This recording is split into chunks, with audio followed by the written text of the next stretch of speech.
Ready on? Hmm? Bismillahirrahmanirrahim. Assalamu alaikum, dear participants. Welcome to this session of Meezan lecture series. As you know, in this series, we have been studying Ustaz Javed Ahmad Ghamidi's book, Meezan, and we have studied a very significant part of this book. Today, we will be starting another chapter that relates to morals and ethics. The division of his book is such that he has divided its components into two broad categories as per the dictates of the Quran itself. So one category relates to the Sharia, and we have almost covered all parts of Sharia, barring a few. And the other category is called Al-Hikmah. So Al-Hikmah comprises discussions and concepts related to faith and to morality. So as far as faith and beliefs are concerned, we have finished that chapter almost. There is one discussion left that we might be deferring it.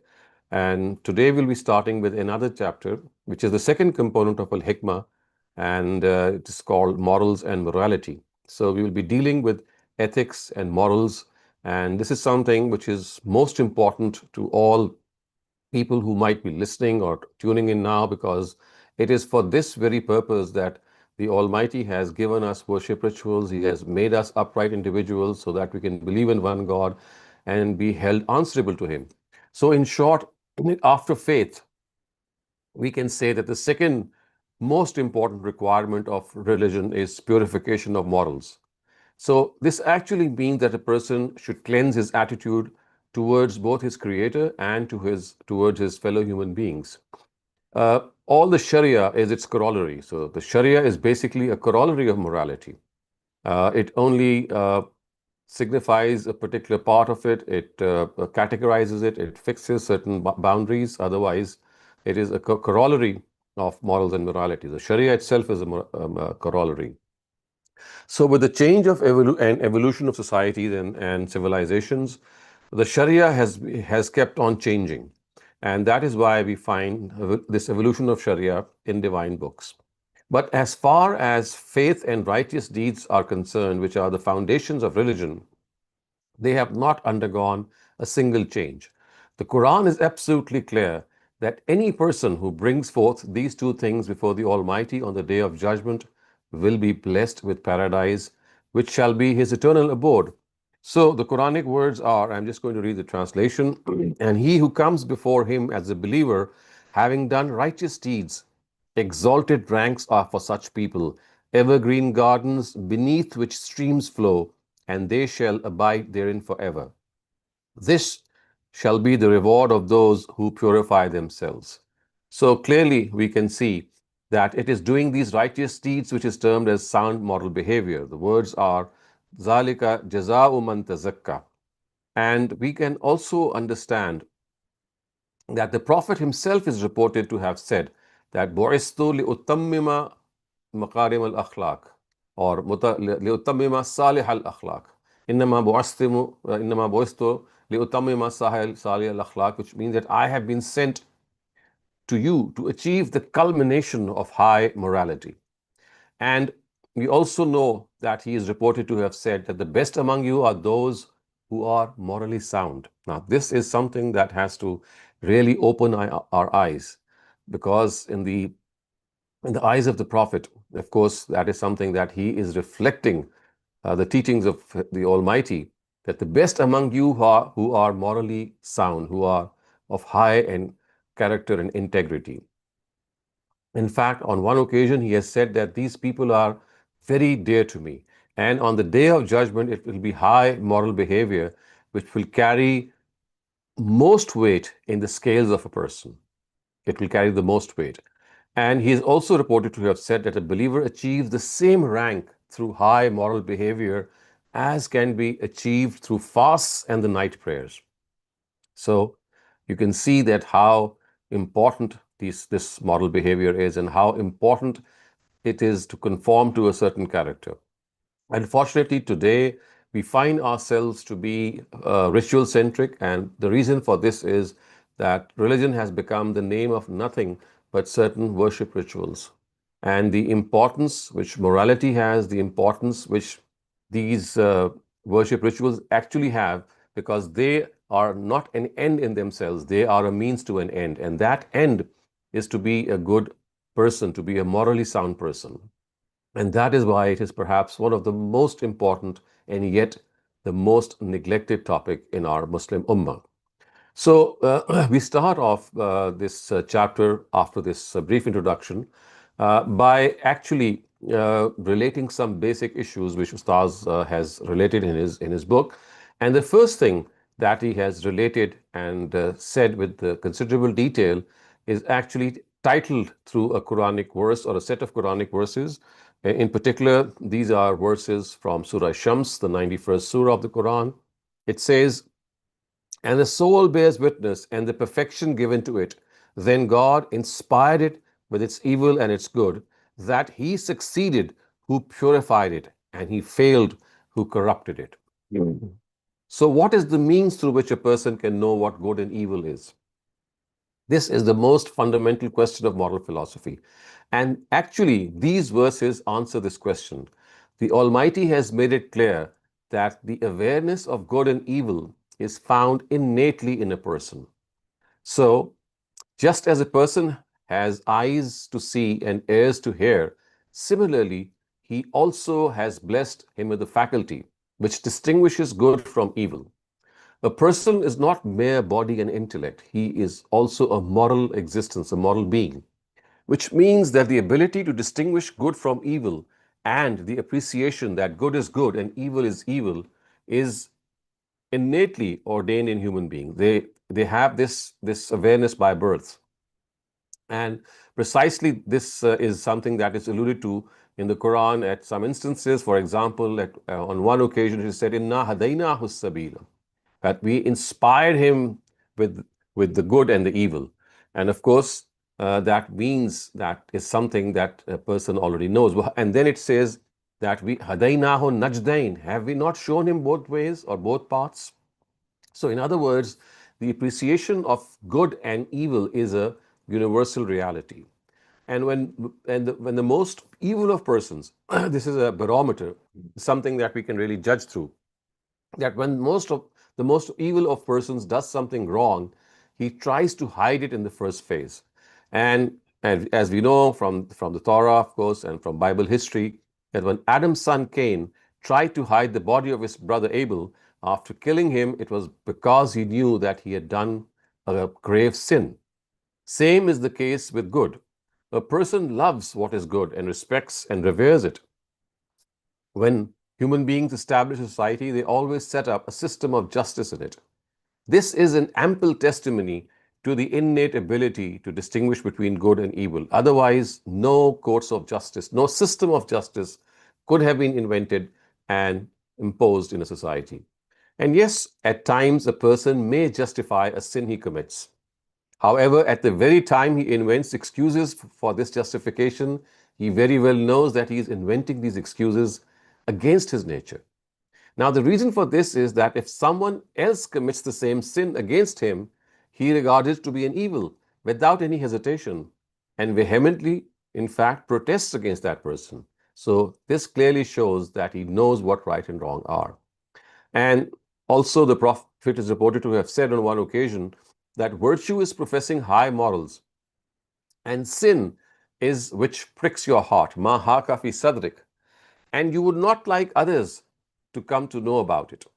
So it is this part of a person that the Quran has termed as, in its own words, as nafsul lawwama, that reproaching soul, the soul that reproaches a person whenever something bad emanates from him. So the Quranic words, of course, from Surah Qiyamah, balil insanu ala nafsihi basira, walau alqa ma'azira. In fact, in reality, man himself is a witness upon his own self, however much he may put up excuses. But the interpretation of this innate ability to distinguish between good and evil, there could have been differences because of different circumstances and periods of time, and because of a variation in perception between people themselves. So, it is a great blessing of the Almighty that He has not left any possibility for such differences, and wherever there could have been a likelihood of any major difference, He has delineated and elucidated good and evil through His messengers. The guidance provided by these messengers is now eternally enshrined in the Quran. It is preserved in the Quran. This guidance testifies to whatever a person finds within himself. Moreover, a person's intuitive knowledge, in fact, even his empirical knowledge, which is knowledge derived from natural and physical laws as well as knowledge derived from intellect, all bear witness to it. So good and bad morals as a result can be fully ascertained. They are not anything that can cause any confusion. In fact, in some narratives, it is this aspect that has been explained through a parable, something that has been very beautifully described by the Prophet. So he is reported to have said that a straight path leads to the destination a person wants to reach. The straight path leads to the destination a person wants to reach. At both its sides are high walls. At both its sides are high walls. The path is in between. Both have doors in them on which curtains are hung. So these walls, which are encompassing that highway, has doors on which curtains are hung.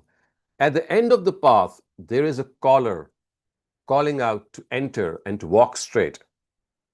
Enter and walk straight. In spite of this, if a person wants to lift the curtains of the doors in the right and left walls, a caller from the top of that wall or those walls says, beware, beware, do not lift the curtains. If you lift them, you will go inside. And then it was explained that this path is Islam, Siratul Mustaqim, the straight path. The walls are the limits prescribed by God. These are the bounds. And the doors are His prohibitions. The caller from the top is the counselor of God, which is found in the heart of every human being, which is our conscience. And the caller at the end of the path, the caller who is calling us, is the Quran. And this is something that has been again beautifully pointed out in the Quran as well by the words, Inna hazal Quran yahdi lillati hiya aqwam wa yubashshiru al-mu'minina allazina ya'maluna as-salihat anna lahum ajran kabira. Indeed, this Quran gives guidance to the path which is the most upright and gives glad tidings of a great reward to those among its believers who do good deeds. So it is something that we very well know. So the first question or the basic issue which actually surrounds this first question is that what is the source of good and evil? The shortest answer after this explanation is that it is our own innate ability. We can decipher right from wrong. It is our intuitive ability. It is something in which our conscience helps us. Now, the second question which Ustaz has raised in this regard is that what is the real motive?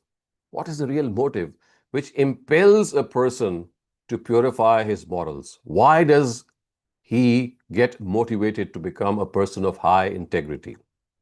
The answer which the Quran has given to this question in the Surah Shams verses that we have just discussed earlier on is that this motive is a person's perception, which on the basis of this very innate cognizance of good and evil says that the results of good and evil cannot be the same. So the words are nafsi wa ma sawaha fa alhamaha fujuraha wa taqwaha qad aflaha man zakkaha wa qad khaba man dassaha. That he who purifies his soul, he is bound to succeed, and who contaminates it, he is bound to lose.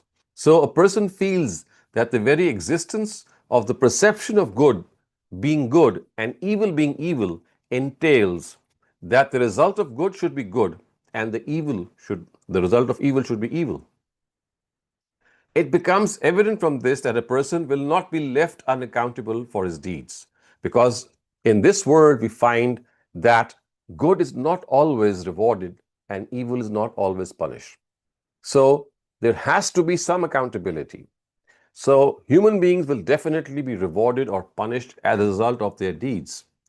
In the Quranic verses of Surah Shams, the Quran has referred to this fate as success and failure. Kad aflaha man zakkaha.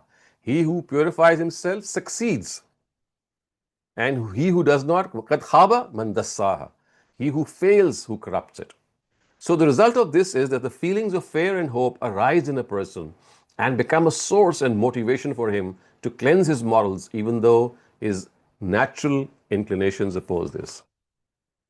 So, when a person professes faith, this feeling relates to the Almighty.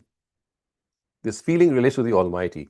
It is now that the Quran requires of him that the real motive of adhering to good morals and refraining from evil morals should only be the love of God. The love of God, His pleasure, and the fear of His displeasure.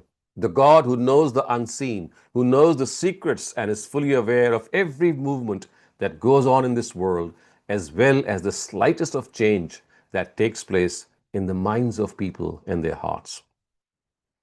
The Quran has said that this is something that a person must understand. And as a result, this particular aspect has been alluded to in so many places. Now, for example, at one instance in Surah Rum, it is said, I'm reading the translation, so give their due to the kin, to the next of kin, to the destitute, and to the traveler. That is best for those who want to please God. Zalika khairun lillazina yuriduna wajhallah. That is best for those who want to please God, and it is these who shall surely prosper. The best examples of people in whom these morals are personified are obviously the prophets of God. Now look at what about Prophet Muhammad the Quran has said.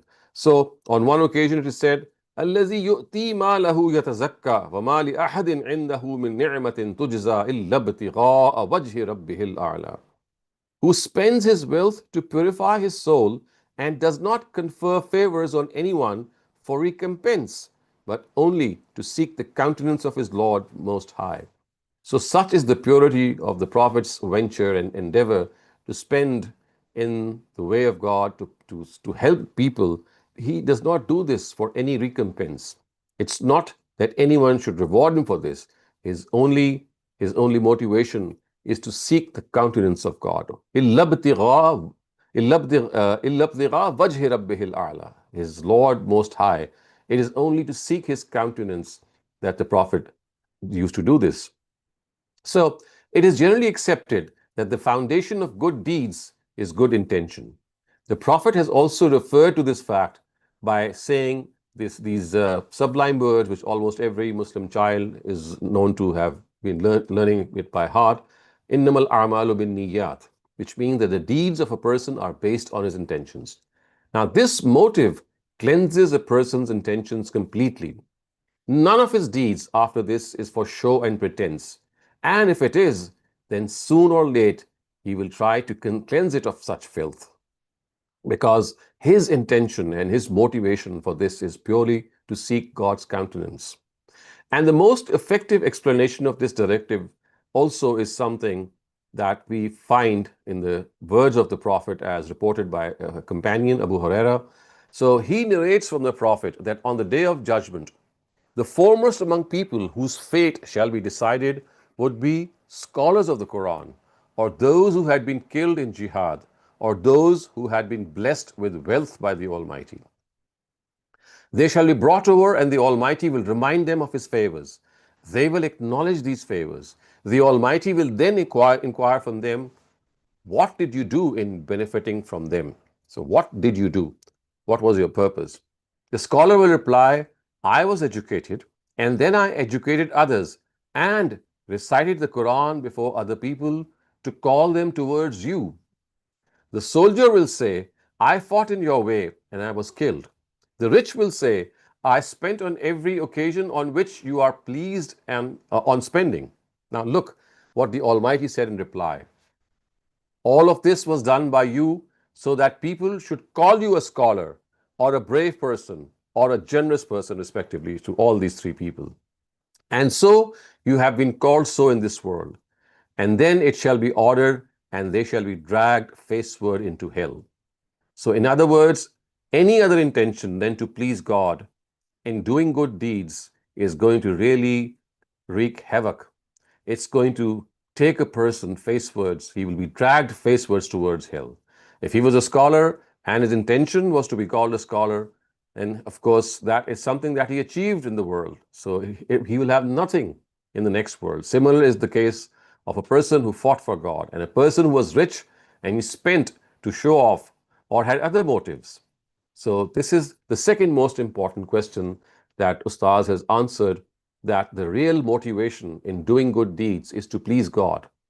It is something so inherent that a person immediately, as soon as he does these good deeds, he realizes that he's doing this for someone who has created him, because those deeds are actually a very, very natural creation of the creation of God. So we are creating, in a sense, those good deeds because God has created us in His own image, in which good deeds are something that are always looked upon Him and by Him to be pleasing, and evil deeds are looked upon Him by something which is very displeasing.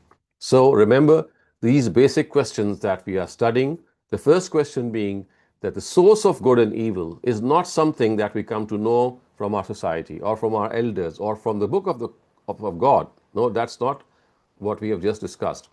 God says that the awareness of good and evil is something that we already have. What the Quran does is that it ratifies whatever we have, or it reminds us of those realities. So if you see a list of morals in the Quran, it's not for the first time that we come to know that honesty or justice or truth are good morals. No, these are but reminders from God, something that we already know.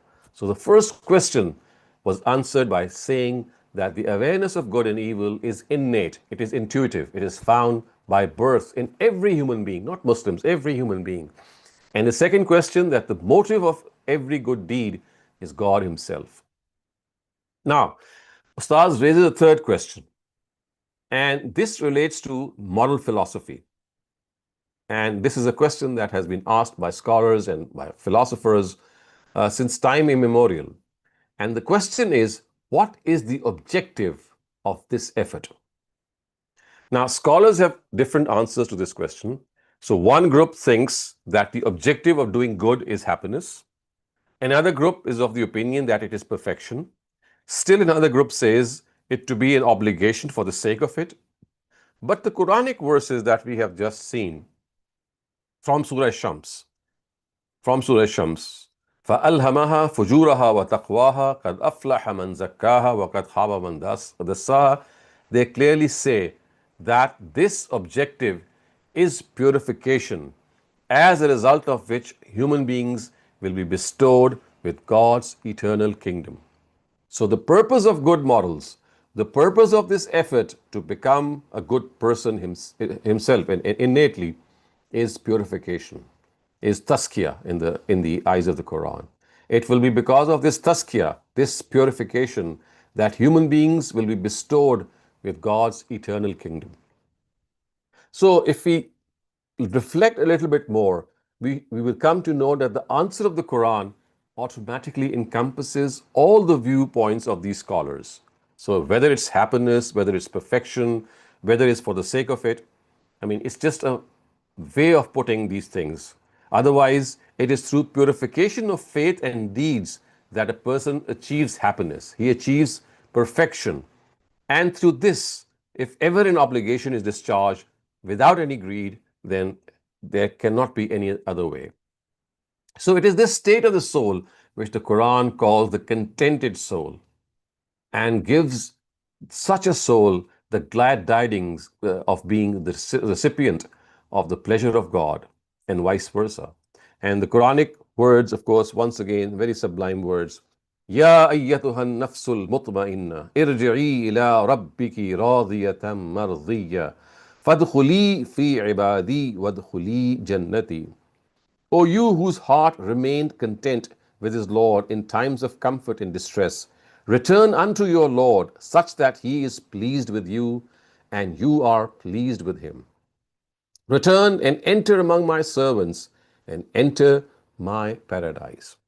So these words basically, you can see, are a tribute from God. They shall be addressed to people who shall be congratulated for achieving great success in the sphere that they had been tested. Remember, this was their greatest test that they were put through, and they came out in flying colors. And this is the reward that they are getting, that the Almighty is addressing them by these words. Ya ayyatuhan nafsul mutma'inna. That, O satisfied soul, O heart that remained content with his Lord. So now they have returned to their Lord with the achievement that they have proven in good and bad circumstances that they were content with the will of their Lord, and at the same time they have been granted the coveted status of being the favored ones of God. So, just as they have never complained to him at any stage, in the same manner, their Lord has not found them below his standards at any stage. They are pleased with him, and he is pleased with them. So, now we have to understand that this third question is also very important. That the purpose of all this effort to become a person who is God conscious is not just some worldly gain. The purpose, as the Quran says, is kad aflaha man tazakka. It's tazkiyah. It's something that is going to purify our hearts. It's going to enhance our spirituality. So these are the three questions which Ustaz Ghamidi has raised, and once again, they form the foundation of the whole quest for morals and morality that he has enshrined in his book. So I will end here with this basic introduction. We'll carry on with the rest of the contents, inshallah, in our later sessions. But just to recap, the three questions: one, what is the source of good and evil? It is our innate guidance that we have. What is the motivation? It is to please God. And thirdly, what is the purpose? The purpose is tazkiyah, purification, and none else. And all these three questions have been answered in that Quranic verse. Qad aflaha man zakkaha wa qad khaba man dassaha. Of course, it means that God has actually said this in the form of an oath, that he who purified himself, qad aflaha, he has succeeded. Wa qad khaba man dassaha. He who has corrupted it has actually failed. And just before that, it has also said in very, very informative and conformative words that فَأَلْهَمَهَا فُجُورَهَا وَتَقْوَاهَا, which means that it is God who has inspired a person with his good and his evil. It is God. He has inspired it. And then, as I said, it is said in the manner of an oath. It says, وَنَفْسٍ وَمَا سَوَّاهَا. The soul bears witness. Vama sawaha, and the perfection given to it. What is which to which bears witness? فَأَلْهَمَهَا فُجُورَهَا وَتَقْوَاهَا. Then God inspired it with its good and evil, and its evil and good. And the actual thing upon which this oath has been sworn is that he succeeded, who purified it, and he failed, who corrupted it. So, viewers, we will take up this very important topic of morals and morality, inshallah, in our future sessions. And for the moment, if you have any questions, you have the time to seek an answer. Thank you very much, Dr. Saleem. If you have any questions, please raise your hand or type your questions in the chat. Questions will be taken in the order that they're received.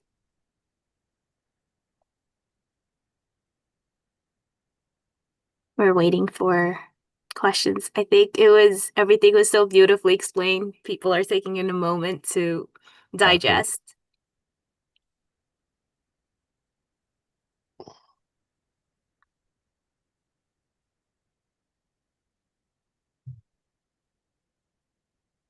So the thing that I'd like to reiterate as people are talking out their questions is that perhaps this is the pinnacle of the book that we are studying.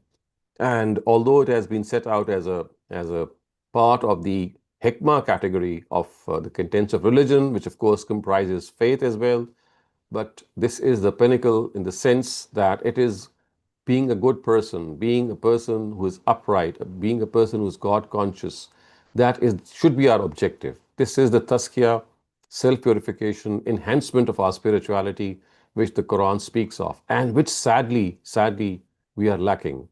And just because of the fact, as I said earlier on, that the way Islam is taught in our universities, in our madrasas, in our schools, and I'm afraid by private tutors as well, it becomes more of a ritual-centric teaching.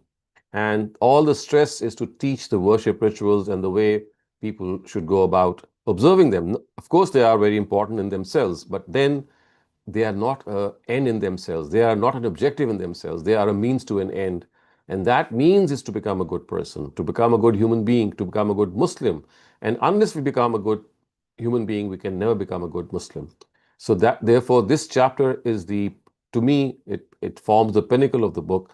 It forms the topmost priority that all of us must have, that we must focus on, that we must question every day, and we must always hold ourselves accountable before we go to sleep every day, that what are the areas in which we were not up to the mark in today, and make a commitment that the follies that we committed today will not do so the next day, because this is a constant effort, and Satan and his accomplices are out there to ambush us from all sorts of lures and attractions and provocations. So we have to prove stronger than them. We have to prove tougher than them. And the only way that we can do so is by linking ourselves, by attaching ourselves to God's guidance, which is the Quran. Thank you, Dr. Saleem. And since we're talking about purification and having our intentions be for the sake of Allah and rather than, our own worldly desires, but oftentimes when we're doing, just day-to-day life, you're going to work, you're going to school, you're not thinking, hey, I'm going to school because I am here to please Allah. You're like, you're in the mindset of, I need to get this degree, I need to find a job, I need to start a family, those kind of things. Mm-hmm. So, like, how do you make intentions to please? Right. Like, at the end, at the back of the head, yes, that's what it is. But do you have to say it? Because I feel like I'm not conscious about it every Mm. single day. So you see, it's not that you're not conscious about it. It is only that it is at the back of your mind. You're doing it it's like a muscle memory. You do something automatically, but the intention is always there. So it's not that you're doing it for anything else. It's just that it's not always in front of us. Having said that, the important thing that we have to understand is that you see, the way we have been created and the way the Almighty has made this unfathomable universe and the world that we are living in is something in which we have to contribute and do our part. And that can only be done if we are able to, first of all, capture and at the same time go deep down and discover our own personality, who we are we best at, what is our aptitude, what can we do best. So you see, every person has a talent, and I always try to say that this talent is in the form of a seed. And if you are able to water that seed, provide it with manure, an appropriate place to sow, that very small, tiny seed is going to blossom and maybe become a tree one day. So you see, that talent is a very small thing which is found in its rudimentary form in the form of a nucleus. But when you properly care for it, it can blossom out and care for other people. So the talent that you have is like that seed, and you need to discover that seed of talent in your own self and see how you can polish that talent. And famously, Einstein has said that genius is 99% perspiration and 1% inspiration. So basically, that 99% of perspiration is hard work, is polishing that maybe 1% of talent that you have got. And if you keep on doing that, then you can really contribute. So it's not just that our religious responsibility that we need to discharge, we also need to discharge this very important responsibility of this trust, this amana of talent and ability that God has given each one of us. It's not that everyone is an Einstein or everyone is a Newton or a Kant or a Socrates. No, most of us, in fact, maybe 99% of us, we are human beings whose talent is not as such. I mean, it's not as, glaring and rampant as these outstanding personalities. It is there in the form of a seed. But it is there. I mean, it is there. It's there for the taking. If you just extract that small seed in yourself and try to brush it, in spite of being maybe an ordinary person, you can work wonders. So, as a person, we need to discover that talent. And I think that this is also the responsibility of parents and our educational system and teachers and people who are our guides and elders. And the most important responsibility is to make a child, when he's growing up, maybe let's say in his early teens or even before that, help him in finding out the talent, the seed of talent that he has. And as Shakespeare has famously said, that there is a tide in the affairs of men, which when taken at the flood, leads on to good fortune. So that tide is something that you have to discover, that the right thing at the right time. And yes, at times people do discover their talent, but at times it is too late for that. But still, of course, it can still work.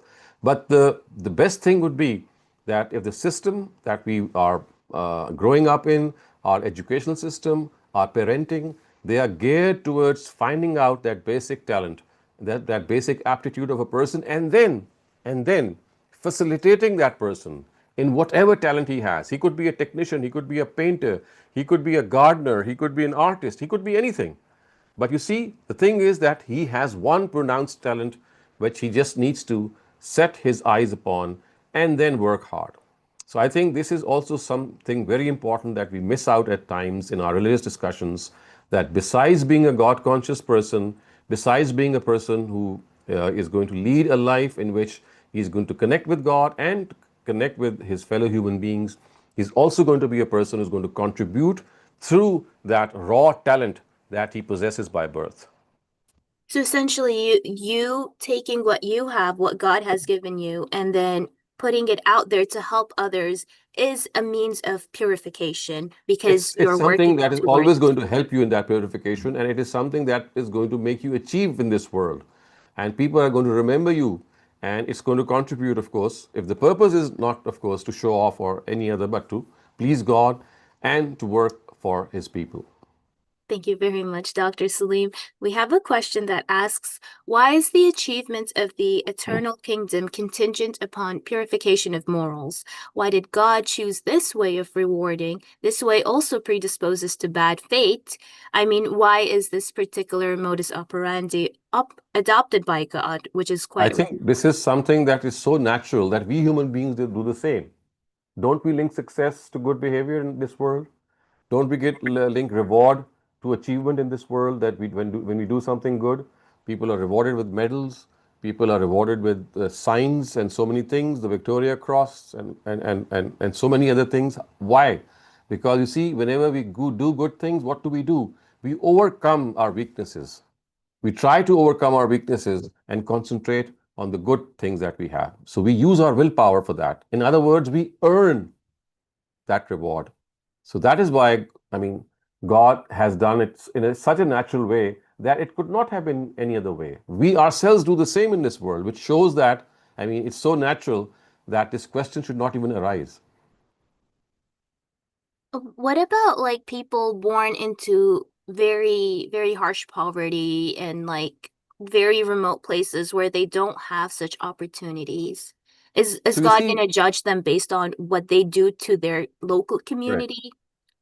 So we know that if you are born in harsh circumstances, if you're born in situations in which becoming or being a good person takes a lot from you, then the concession will also be there in the same proportion, and the reward will also be there in the same proportion. Maybe a small amount of good would earn such a person huge reward. So you see, the justice of God is something that we have to trust. It's going to prevail. So wherever we are born, in whatever condition we are born, we have to try our best to do what the right thing is. And that is done through the dictation of our conscience. Your conscience never lies. So if you're a person of your conscience, you're a man of conscience, you're a woman of conscience, then you are actually abiding by the bounds of God. And for that, you don't need to be intelligent. For that, you don't need to be rich. For that, you don't need to be poor. You just need to be an upright person who knows that the challenge that he or she stares at is something that is going to be very ordinary. The suffering is going to be very ordinary if the success that I am able to reap through my effort is going to be won, because the success and the reward of that would be immense. It would be, I mean, unimaginable. And that suffering that we might have undergone for 40 or 50 or 60 years would appear not even like a drop in the ocean. So is that trust that we should have in God, that if I'm bearing through these troubles or these problems in these 40 or 50 or 60 years, then it's going to be less than a drop in an ocean compared to what I will have as a result. So always being hopeful and never letting Shaitan drive you into Correct. hopelessness. It's not easy, but it's doable. More topic related questions. If we don't have any more topic-related questions, should we move on to Yes, we can. okay, so we're opening the floor to any questions now. And of course, if you have something on the topic that comes into your mind, you're very welcome to ask.